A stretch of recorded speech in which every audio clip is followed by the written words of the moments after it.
Soybean আলু তরকারি রাখবো। সোয়াবিনটা ভেজে রেখেছি, পটলটা ভেজে রেখেছি। সোয়াবিন দিয়ে আলু দিয়ে আলুগুলো এর মধ্যে দিয়ে দিলাম।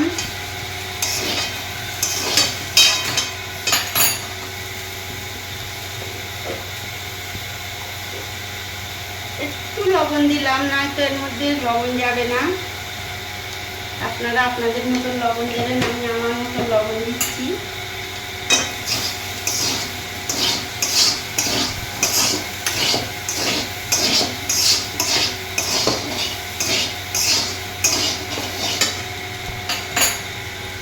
সামান্য একটু হলুদ দিলাম।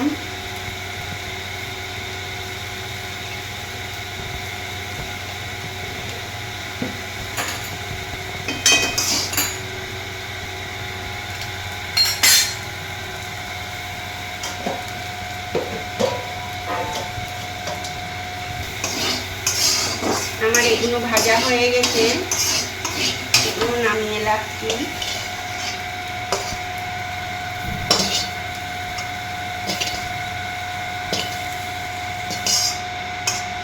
আমি তেল দিলাম, আমি সাদা তেলে রান্না করি। এর সাথে আমি দুটো শুকনো লঙ্কা দিলাম, তেজপাতা দিলাম,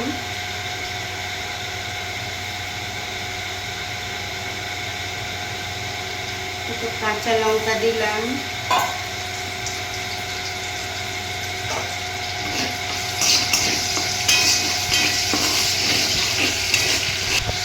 একটু জিরে ফোড়ন দিলাম,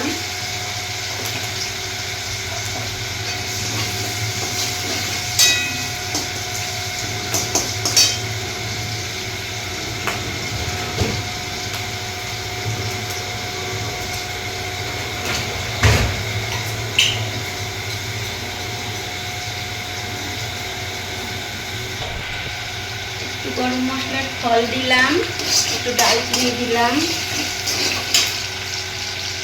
একটু পেঁয়াজের কুচি দিলাম,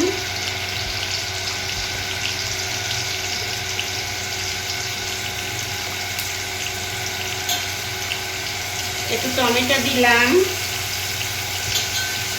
দিয়ে ভালো করে ফ্রাই করে নিচ্ছি। একটু নমক দিলাম,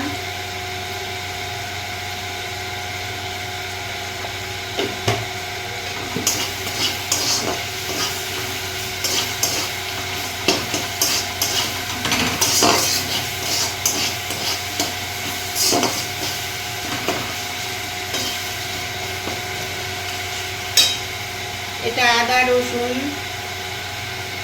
পেস্ট আছে,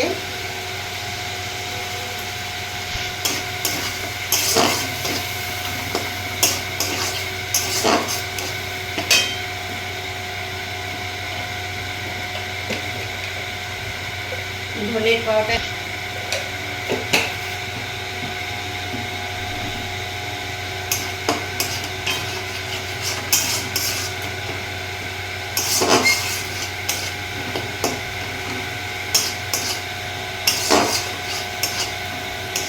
আস্তে আস্তে কালার এসে যাচ্ছে।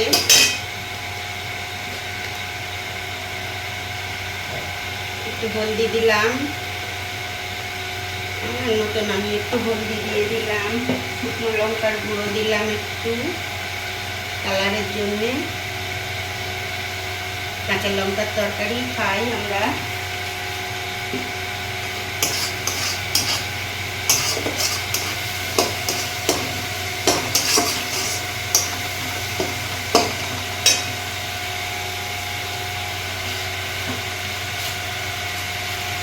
সামান্য একটু চিনি দিলাম, নিরামিষ তরকারি তো একটু চিনি দিলে সামান্য টেস্টি আসে।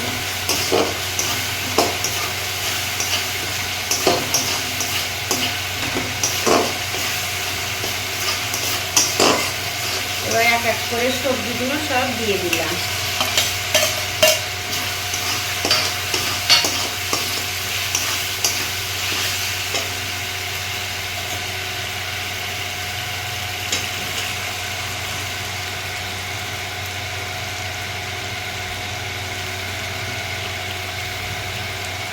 অনেকগুলোই মেয়ে তো অনেকটাই সবজি লাগে।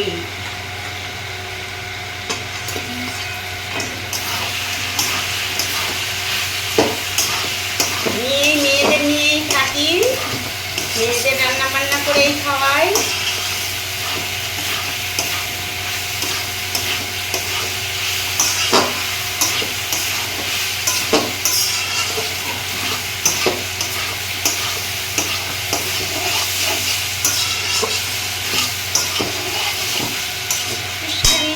চাপা দেব ভাজার জন্য, 5 মিনিট মতন চাপা দিয়ে রাখবো, একদম কম করে দিয়ে। দেখো বন্ধুরা, আমার সবজি কষা হয়ে গেছে।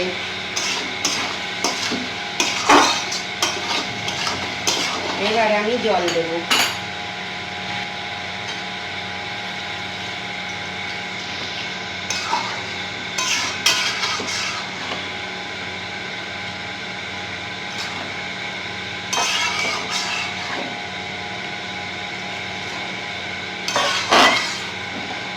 দেখছো বন্ধুরা আমার রান্না,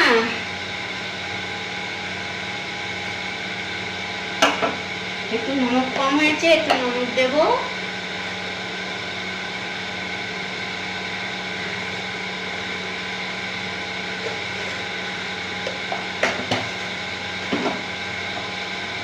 এবার একটু ফুটবে 5 মিনিট।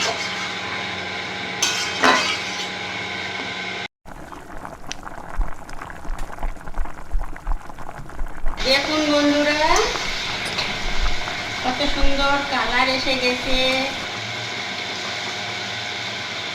আমি অল্প একটুই গুঁড়ো লঙ্কা দিয়েছি।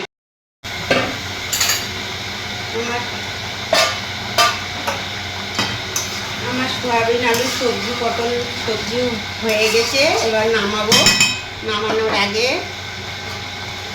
একটু গরম মশলা দিলাম,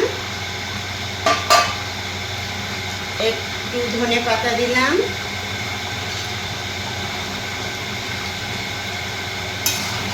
বন্ধুরা আমার রান্না যদি আপনাদের ভালো লাগে, হয়ে গেছে। রান্না ভালো লাগে আপনারা কমেন্ট করে জানাবেন।